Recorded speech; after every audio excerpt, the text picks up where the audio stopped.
2, congratulations. Hopefully you took a detour before you got here and visited blacklivesmatters.card with 2 R's.co to see how you could help to make a difference. It's linked in the description. If you have not already been, please do go, hit pause, and I'll be here when you get back. So for part 2, we're talking about my experience with this whole job search process after COVID hit. So during this very unpredictable, unstable time for basically everybody. There were a lot of times when I literally just had to step away from my computer. If you're searching for a job during this time and you found it difficult and you found yourself feeling a little depressed or a little down every once in a while, or maybe a few days out of a week, I'm here to tell you it's pretty normal and you're not alone. I would describe this experience as very different from the experience that I had back in February. Before actually diving deeper into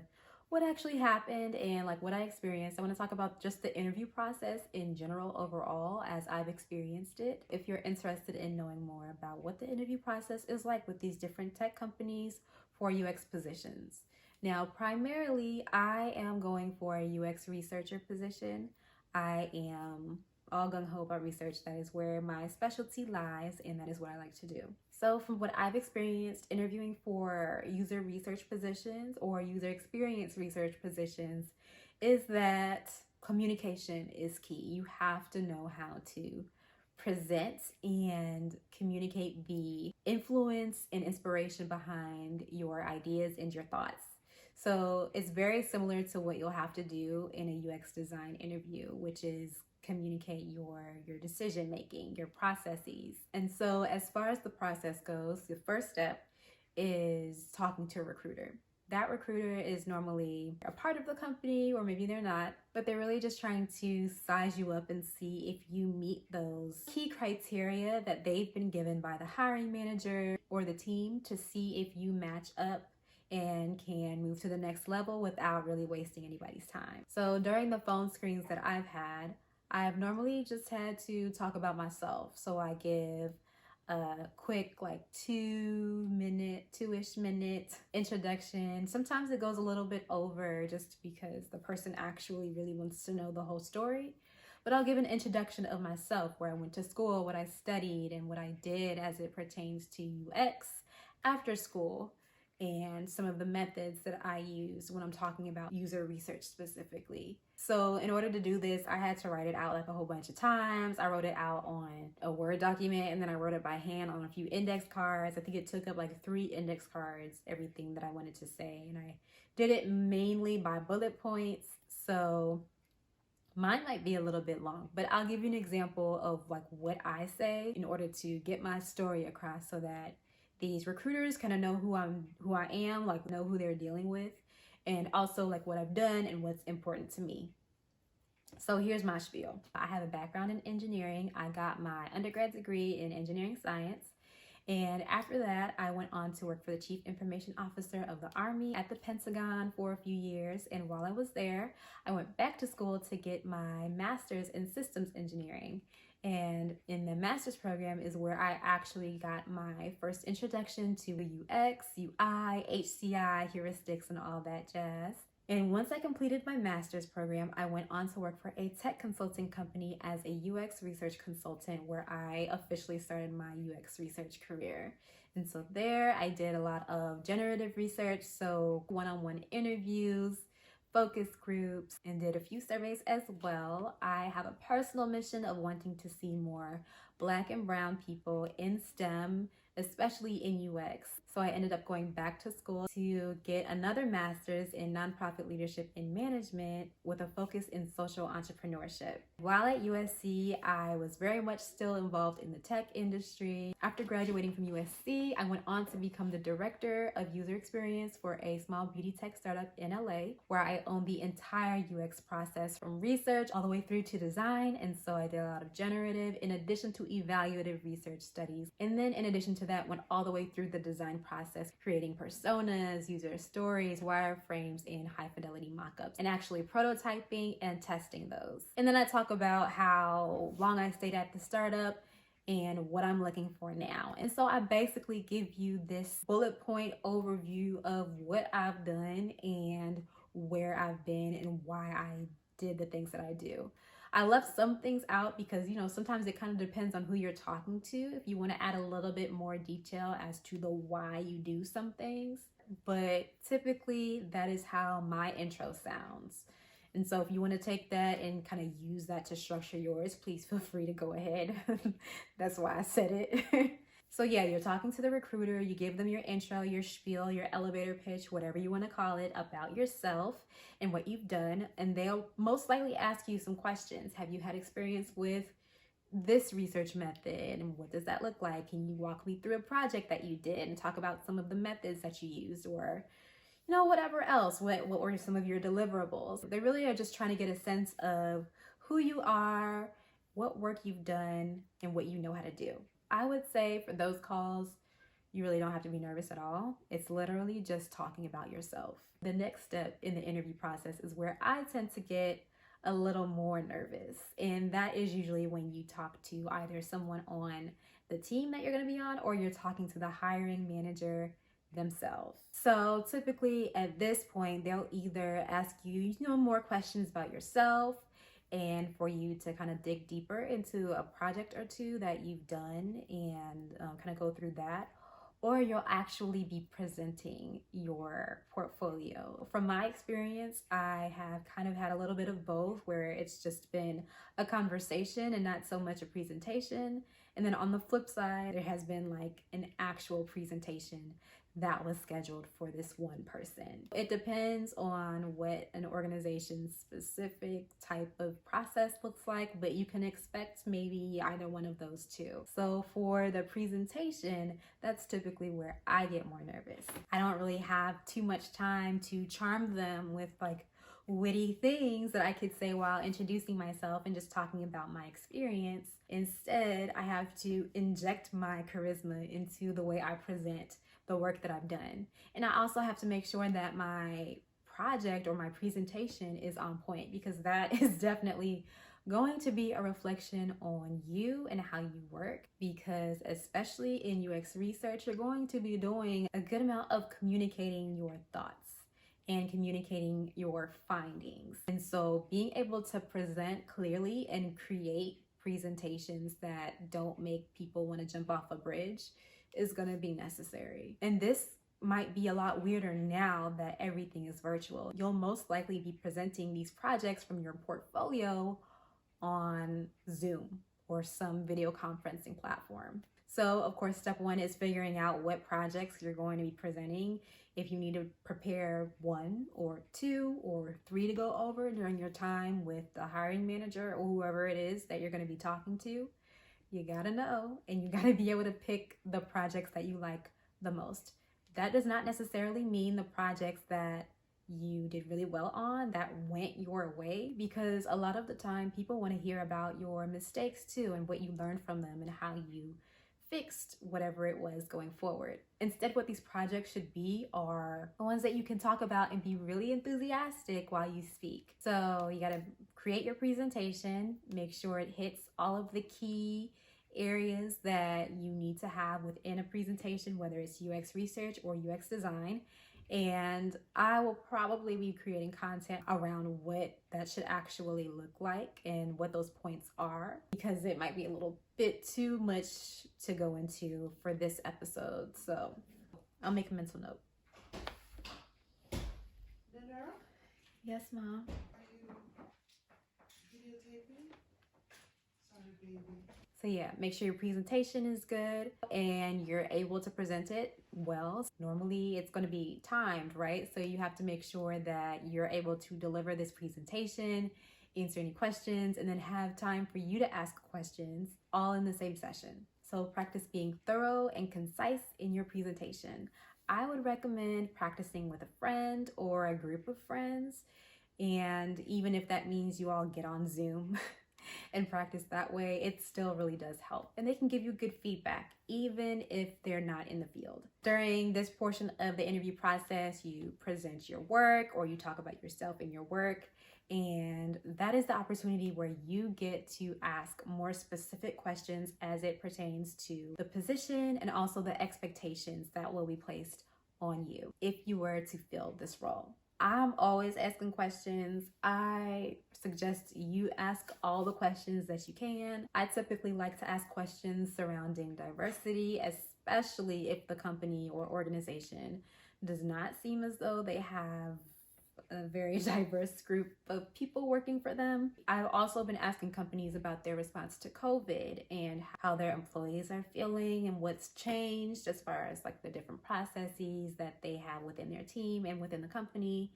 And now I've been asking how companies have responded to what's going on in the United States and how they are responding to these instances of police brutality and violence due to white supremacy and things of that nature. And so all of that is very telling. I would encourage you to ask the same questions. They are important questions in my opinion. And it would definitely be good to have those answers so that you can know what to expect if you were to become an employee of that organization. And then the final interview typically comes after that from my experience, which is a day-long affair. Before COVID, it would be the on-site, right? Where you would go to the company and meet people in person, possibly do a presentation, and it would literally last all day. You're pretty wiped and exhausted afterward. I unfortunately, or maybe fortunately, did not get to have an on-site, at least not in the few months that I've been interviewing in person. I have been having on-sites virtually. And what that looks like is basically the same thing except on Zoom and without the free lunch. I would say it is like 100 times harder just because it's on Zoom and video chat, video conferencing is already really tiring. So there's nothing like easier about it except maybe you don't have to wear pants.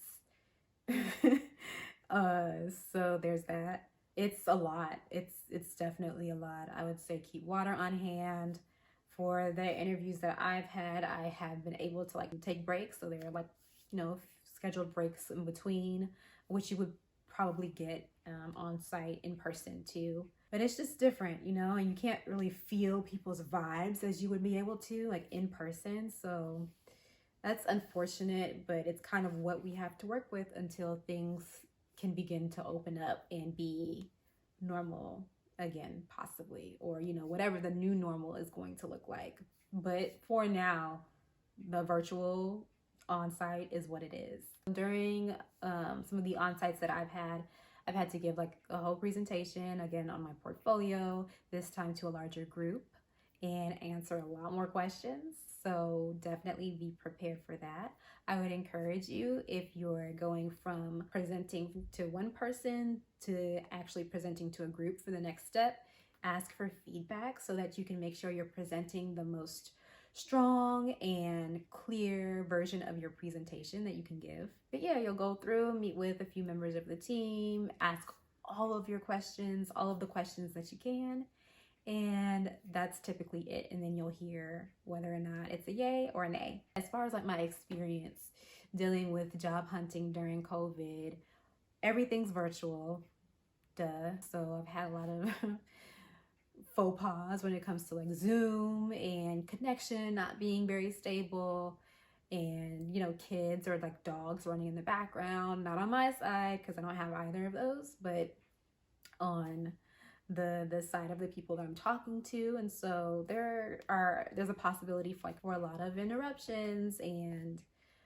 just unexpected things. And so it kind of lightens the mood a little bit, especially like when it's people's kids, because it's just like, what can you do? So I do like it in that aspect. But again, Zoom and just video conferencing in general is more tiring than normal, and you can't really read people's body language that well through the internet. I've had times where I have had to literally just stop doing things. Like the energy in the air has shifted. It has shifted with COVID, and now the protesting, the energy is just very heavy. And so with COVID, of course, with just being COVID, it was a lot to deal with. And I had interviews that were canceled. The one interview that I talked about with the company that was in LA where I wanted to be got postponed indefinitely. And I was just so sad because I had made it to the final round and the hiring manager really liked me and they were in my price range as far as the salary that I was asking for. And it was just really tough. And then there was a possibility of getting a remote position and I had interviewed for that and it was going really well. And then I got an email talking about, they're only hiring for business essential positions at this time. And so it got me to thinking, like, is UX research not business essential anymore? Or do people not consider UX research to be essential? It got to me. And so there would be days where I would just literally do nothing. I had a lot of down days. I am currently still, kind of on the horse. I'll fall off for a few and then I'll get back on. Yeah, it's much harder now, I think, too, because so many people have been laid off. There are tons of unemployed, like literally millions, tens of millions of unemployed people in this country right now. And so when you think about the talent pool, especially in tech, where a lot of these tech companies have had to offload a ton of their employees, the talent pool is flooded. It is overflowing, and people who are looking for jobs they're rolling deep, And so it's really tough, especially if you've been looking for a job for a while. It got even worse. Currently, right now, I am still looking for a full-time position, but I was able to nab a contract with a company. Very, very excited. I'll probably talk about it a little later after I've started. I start next week. And so that opportunity is something that did not kind of fall out of the air. It took work. I had applied for the position. I went through the interview process, got through, did the on-site, loved the team, loved the company, was really into what they were doing. And this is a very exciting time for them, being a company that focuses on remote collaboration and has always focused on remote collaboration within the design ecosystem. And so this is a company I was really excited about working for. After the on-site, I got the call from the recruiter telling me that I actually didn't get the job. I did not get the role that I was interviewing for, but the team really liked the work I had done in the past, how I presented it, and just me as a person. I came there like with my personality fully on, even though I was super tired being on Zoom all day, and I let that shine through. And so instead of just giving me a straight no, they kind of figured out a way for me to still be able to work with the team and get some experience under my belt and learn different things. And so I'm really excited for this opportunity, and I'm super thankful that it wasn't just a flat out no. And so I guess that's the advice I'll leave y'all with, because at the end of the day, like, this is just, everything is a lot. There's so much going on and people are going through it. But if you're looking for a job and you don't think that you qualify, apply anyway. If you get, into the interview process, bring your whole self there, okay? And apply to companies that you genuinely like. You can get a sense of that, of course, by visiting the website. You can get a sense of that by interacting with the people that work there on Twitter and on LinkedIn. And also, you can get a sense of it by interacting with the products that they make. I feel really fortunate to have been able to be in the position that I am right now, even though I'm still looking for a full-time job for after these 3 months. But that is currently where I'm at. I don't have like anything profound to say, except, our work is never done when it comes to getting experience, when it comes to learning. in regard to UX, whatever profession you're in, and also in regards to making this country a better and safer place for everyone who exists here. This is really just the tip of the iceberg.